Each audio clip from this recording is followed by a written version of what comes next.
Hola, mi nombre es Juliana Lisa, les voy a hablar un poco de la pedagogía de Paulo Freire. Hay ciertos aspectos importantes en cuanto a esta pedagogía. Para él era necesario esclarecer ciertos puntos importantes en esta pedagogía. Sus obras fueron enfocadas en una corriente llamada pedagogía crítica. Este autor está centrado con ciertos aspectos importantes para la educación hoy en día. Como primer punto está la ideología como elemento de reproducción social y su superación mediante la concientización. Como segundo punto está la ubicación del punto de partida para el proceso educativo alfabetizador en la situación límite que vive el oprimido. Y el tercero, la naturaleza dialógica del ser humano y su fundamental apertura.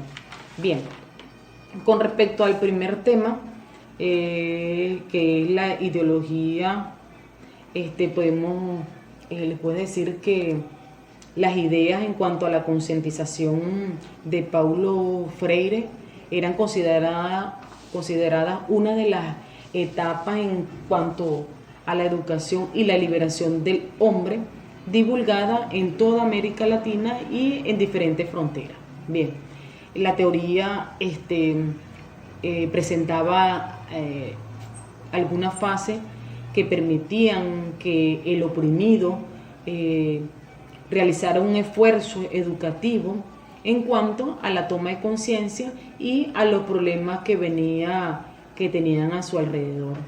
Cabe destacar que la concientización era inseparable de la liberación. Esta liberación se da por toda la historia en cuanto a la praxis radicalmente transformadora. Era entendida como un método pedagógico de la liberación en cuanto a los campesinos analfabetizados y su enseñanza. Bien, el segundo tema, que es la ubicación del punto de partida para el proceso educativo alfabetizador en la situación límite en que vive el oprimido.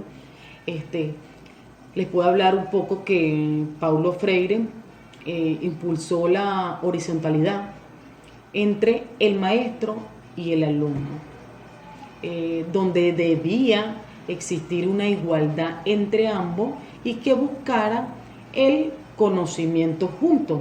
A través de este diálogo consideraba que era fundamental posibilitar a los educadores y a los educandos a saberse expresar, saberse comunicar abiertamente, y resolver entre ambos unas dudas, cualquier tipo de duda, cualquier inquietud. Paulo consideraba que el diálogo puede darse necesariamente partiendo de lo que es el amor, partiendo de lo que es la humildad y la esperanza. Freire consideró este diálogo uno de los más críticos y comprometidos de nuestra historia. El tercer punto es la naturaleza dialógica del ser humano y su fundamental apertura. Bien, Freire promovió la educación popular, hacer política mediante esta, transformar la realidad. Estaba claro que no existe una educación neutra, sino que debía educar la práctica desde la política, dentro de las escuelas. Sin embargo, esta teoría partió de la situación que había entre la opresión y la marginalidad de los educandos. Es por esto que el oprimido es el sujeto constructor de su aprendizaje. no solamente esto, sino que él da un cierto aspecto a lo que es el contexto social. Se preocupó también, y podemos aclarar acá, que se tuvo mucha importancia y se enfatizó en cuanto a los iletrados. Llegó a la conclusión este, que el camino más rápido para la alfabetización era tomar conciencia, donde la explotación en la que vivían, para él no existía peor cosa que aquella que no sabía leer o aquella que no sabía escribir.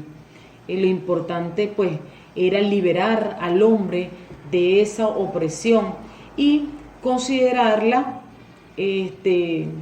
como una persona importante en la sociedad. Paulo Freire manifestaba que no era ignorante aquella persona que no sabía leer y escribir, no, sino que el hecho de haber vivido y de haber obtenido algunas vivencias, alguna, algunos conocimientos por la vida, era una forma de interpretar la realidad. Muchas gracias.